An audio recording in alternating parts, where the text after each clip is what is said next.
He asked for an open marriage on a night when I was already tired. Not tired like I needed sleep. Tired like my whole life had been leaning forward, holding its breath, waiting for him to decide if I was enough. We were in the kitchen, the overhead light too bright, the sink full of plates neither of us had moved since dinner. He stood in that empty space between the counter and the fridge like he owned it, like he owned the conversation before it even started. I was rubbing a smear of sauce off a pan when he said it. "I've been thinking," Owen said, careful and calm, like this was a budget meeting. "Maybe we should open things up." The sponge stopped moving. I didn't turn around at first. I waited for the punchline that never came. "Open what?" I asked. "Us," he said. "The marriage." My heart did that stupid thing it always did around him. Sprinted ahead of my thoughts, as if panic could keep me safe. I faced him slowly. He wasn't smirking. He wasn't angry. He looked almost relieved, like he'd finally said something he'd been rehearsing. "Why?" I asked. He shrugged, too casual. "We're young," he said. "We've been together a long time. I love you. I just don't want to feel trapped."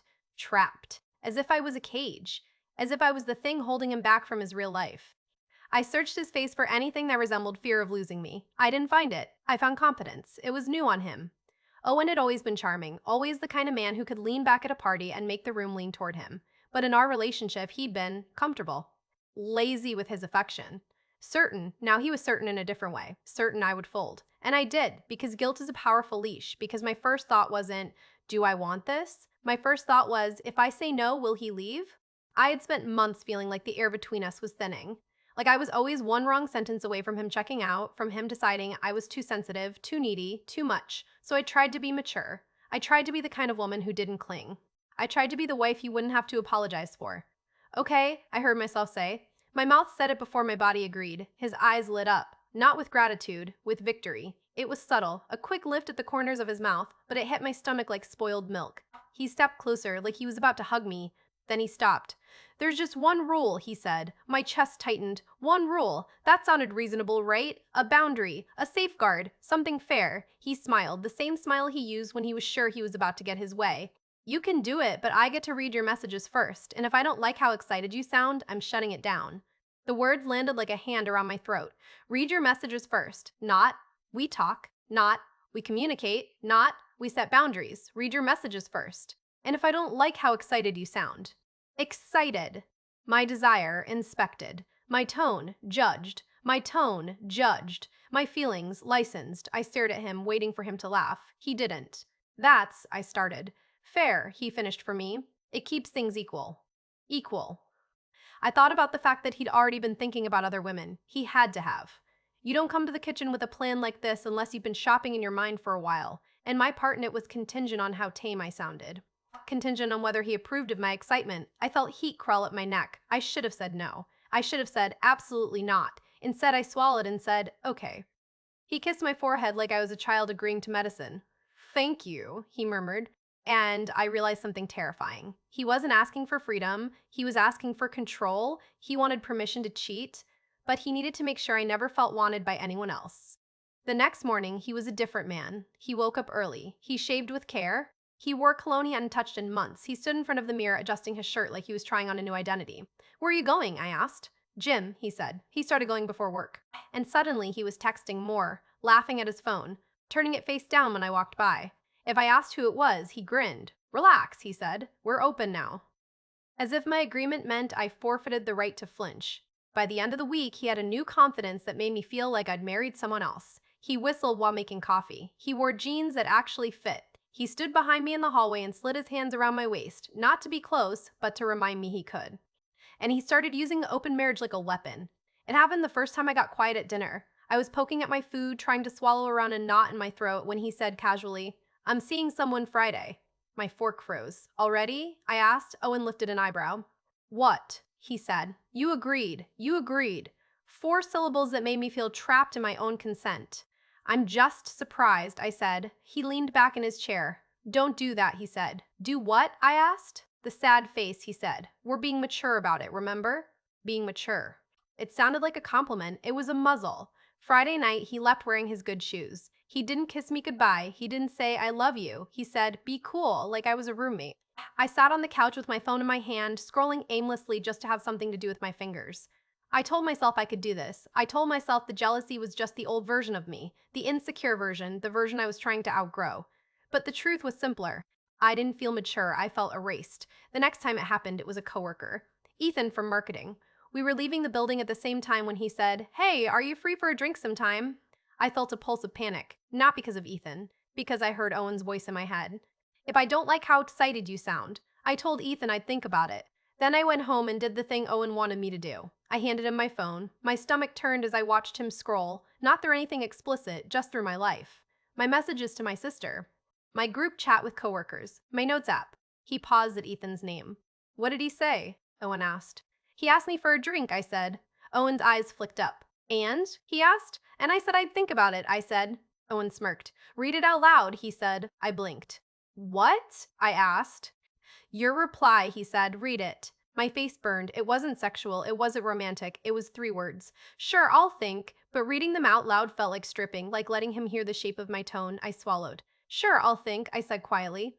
Owen watched my face like he was reading a meter. "Not too eager," he said, satisfied. "Okay. Okay," like he was approving a purchase. "You can go," he said. "You can go." Not, "I trust you." Not, "Have fun. You can go." Like he was giving me a leash length. When I got to the bar with Ethan, I felt like I was doing something wrong just by laughing. Ethan was nice, genuinely nice. He asked about my work. He listened. He didn't look past me like I was a background character. But the whole time, I kept checking my phone. Because Owen had started texting. "Where are you? Who else is there? Send a picture." I stared at the screen, my skin prickling. I sent a photo of the bar sign, then Owen texted again. "Not your face." I felt my cheeks go hot. I typed back, "Why?" Owen replied immediately. "Because I need to hear your tone. My tone." Like I was an audiophile he could approve. I went to the bathroom and stared at myself in the mirror. I looked like a woman on a date, but I felt like a woman on parole. When I got home, Owen was on the couch. He didn't ask if I had fun. He held out his hand. "Phone," he said. I gave it to him.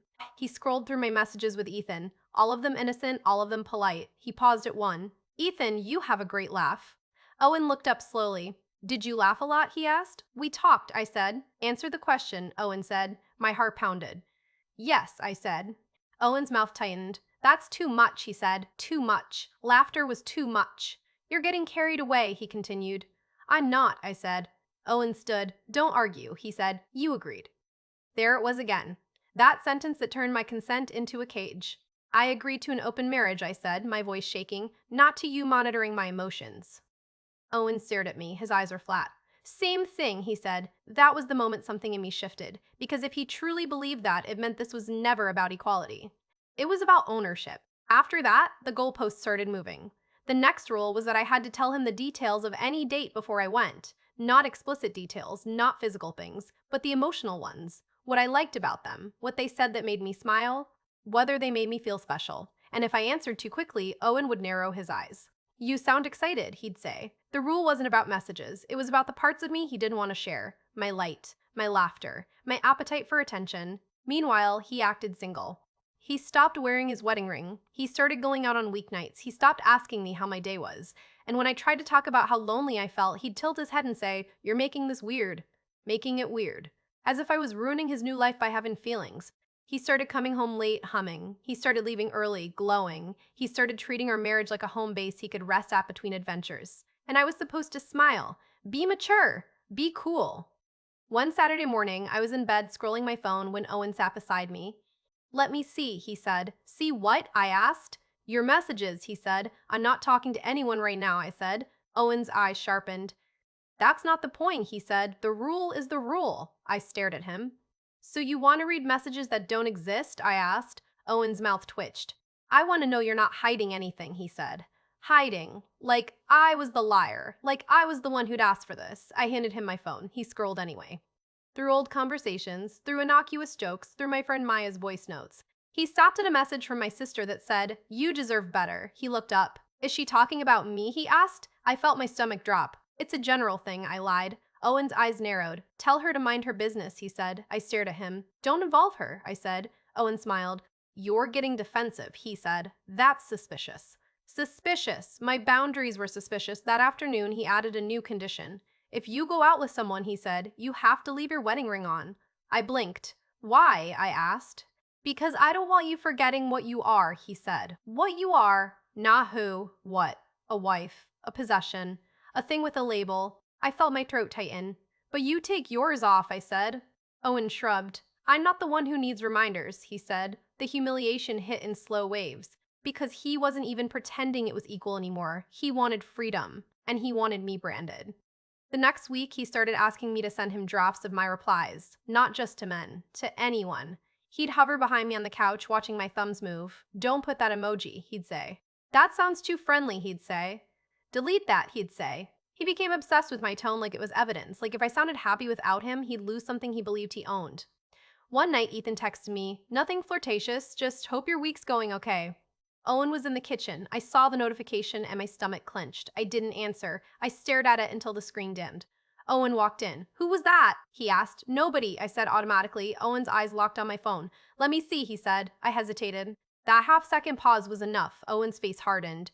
Give it, he said. His voice wasn't loud. It was worse. It was sure. Like he didn't have to earn compliance anymore. I handed it over. He read Ethan's message. Then he read my silence. He looked up. Why didn't you answer? He asked. I didn't want to start anything, I said. Owen's mouth twisted. No, he said. You didn't want me to hear how you sound when you talk to him. My skin prickled. That's not true, I said. Owen leaned closer. Answer him, he said. Now. In front of me. My hands felt clumsy on the screen. I typed something neutral. Owen watched, unsatisfied. He took the phone from my hands and typed the reply himself. Hey, week's good. Then he handed it back like he'd corrected my posture. There, he said. That's how you're allowed to sound. Allowed. My throat burned. I went to the bathroom and closed the door. I stared at my reflection. My eyes looked too bright, like they were holding water they refused to release. I pressed my palms to the sink. This is what the open marriage had become. Not freedom, not exploration, not honesty. A psychological cage disguised as maturity. A clean, modern word for something old. Control. That night, Owen went out. I heard him whistling as he put on his shoes. Don't wait up, he said. I didn't. I lay in bed with my phone on the nightstand, face down like it was dangerous. I realized I was afraid of being desired. Not because desire was wrong, because Owen had trained me to associate it with punishment. Every time someone noticed me, I heard his voice. Too excited, too friendly, too eager, and he'd shut it down. Not the relationship. Me. My tone, my laughter, my ability to feel wanted.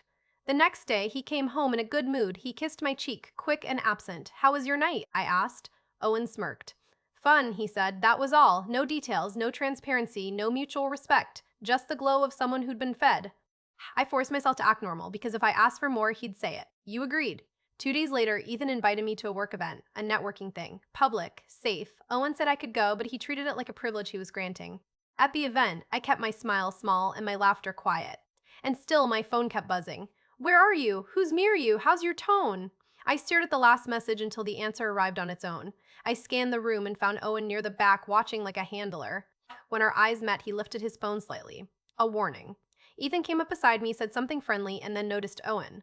I watched Ethan understand in real time that there were rules here he didn't know. Rules that had nothing to do with honesty. His smile faded. He stepped back.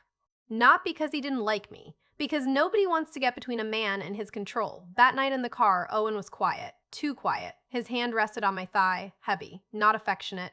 Possessive. When we got home, he tossed his keys on the counter. You embarrassed me, he said. My chest tightened. How? I asked. Owen's eyes narrowed. You smiled at him, he said. I smiled at a colleague, I said. Owen stepped closer. You smiled like you wanted him to want you, he hissed. My skin prickled. That's the whole point, isn't it? I asked, voice breaking. You wanted this open. Owen's expression twisted. I wanted honesty, he snapped, not you acting like you're single. I laughed. It sounded like pain. You act single every day, I said. Owen's face hardened. Careful, he said. That word, not a threat on paper, but it was a threat in his mouth. He held out his hand. Phone, he said. I handed it over. He opened my messages and scrolled. Then he stopped. At Ethan. He read the chat. Nothing explicit, just logistics. Friendly banter. Owen looked up. You're done with him, he said. My heart pounded. What? I asked. You're done, he repeated. He's too interested. He's not. I started. Owen's eyes flashed. Don't lie, he said. I saw the way he looked at you. I swallowed. You don't get to decide who I talk to, I whispered. Owen smiled. It wasn't kind. Yes, I do, he said. You agreed. There it was, the magic phrase. A key that locked every door. In that moment, I saw the full shape of it. The open marriage wasn't a door we walked through together. It was a hallway Owen built, long, narrow, mirrors on both sides, and he controlled the lighting. He controlled what I saw when I looked at myself. He controlled whether anyone else could see me clearly. Because if someone saw me and wanted me, I might realize something dangerous. That my self-worth didn't belong to Owen, and Owen couldn't allow that. I slept badly that night. I dreamed of my phone buzzing in my hand while Owen stood over me with a clipboard, grading my words. In the morning, I woke up and my body felt heavy. Not with sadness, with clarity. I made coffee. I watched Owen walk into the kitchen, humming. He kissed me quickly, then reached for my phone like it was his. "Morning check," he said. Something inside me went still. "No," I said. Owen paused. "What?" he asked, smiling like he thought I was joking. "No," I repeated. His smile faded. "Don't start," he said. "I'm not starting," I said. "I'm ending." Owen stared at me. "You can't just change your mind," he said. "I can," I said. Owen stepped closer. "We had an agreement," he said. "You had a loophole," I replied. His eyes flashed. "So what? You want to close it?" he snapped. "I want to leave," I said. The words hung in the air. Owen's face went very still. Then he laughed. "Over a rule?" he asked. "Over what the rule means," I said. Owen shook his head. "You're being dramatic," he said. "Dramatic. That old label. The one that always made me shrink." This time, it didn't. "You didn't want me to have freedom," I said quietly. "You wanted permission." Owen's jaw tightened. "I wanted us to be honest," he said. "Then why do you get to live like you're single?" I asked, "while I have to audition for you every time someone texts me?" Owen opened his mouth, then closed it. Because the answer was obvious. He liked it this way. He liked me small. He liked my desire filtered through him. He liked the idea that even when I was with someone else, I was still performing for Owen. Like my body was a stage and he owned the script. I set my mug down. My hands were steady. "I'm done," I said. Owen's face hardened. "If you walk out," he said, "you're proving you were never mature enough for this." There it was, the last attempt. Shame. I looked at him. I thought about all the times I'd swallowed my feelings to keep him. All the times I'd tried to be the cool wife, the mature wife, the wife who didn't ask for too much. And I realized I'd been bargaining with someone who didn't want partnership. He wanted ownership. I went to the bedroom and pulled out a suitcase. Owen followed me. "You're serious?" he said. "Yes," I said. He leaned in the doorway, arms crossed. "You'll regret it," he said. "Maybe," I replied, "but at least my regret will be mine." I packed slowly. Not everything, just essentials, my documents, my laptop, a few clothes, the things that were mine without question. Owen watched like he was waiting for me to break. "You know you'll never find someone who loves you like I do," he said. I paused. The line was almost funny, because what he called love felt like surveillance. "That's the point," I said softly. When I carried the suitcase to the door, Owen reached for it, not to help, to stop me, his fingers wrapped around the handle. "Give me your phone," he said. I stared. "Even now?" I asked. Owen's eyes were wild. "You don't get to leave with secrets," he said. Secrets. Like my thoughts were contraband. I took my hand off the handle. I held my phone up, not to hand it to him, to show him. The screen was blank. No messages, no flirting, no evidence of anyone else, just my own reflection in the dark glass. "There's nothing," I said. Owen's mouth tightened. "Then why are you leaving?" he demanded. I looked at him, and I finally stopped trying to explain it in a way that would make him feel innocent. "Because you don't want me," I said. "You want control over whether anyone else does." Owen's face twisted. "That's not true," he snapped. "It is," I said. "You don't want freedom. You want a cage you can call honesty." Owen stepped closer. "You're overreacting," he hissed. I opened the door. Cold air rushed in from the hallway. I breathed it like water. Owen's voice followed me. "You're making a mistake," he said. I turned back. He stood in our doorway, framed by the apartment we built together. His eyes were hard, not brokenhearted, not afraid, angry that I was walking away from something he believed he owned. I nodded once, not to agree, to acknowledge. Then I stepped out and let the door close behind me. In the elevator, my hands started shaking. Not because I missed him, because the silence hit me like a new room. No buzzing, no monitoring, no approval. And in that quiet, the truth finally settled into place. This was never about equality. It was about controlling my self-worth. It was about making sure my desire belonged to him, even when his didn't belong to me. I started the engine, and as I pulled out of the parking lot, the final sentence formed in my mind with the clarity of a door locking behind me. He didn't want an open marriage, he wanted ownership.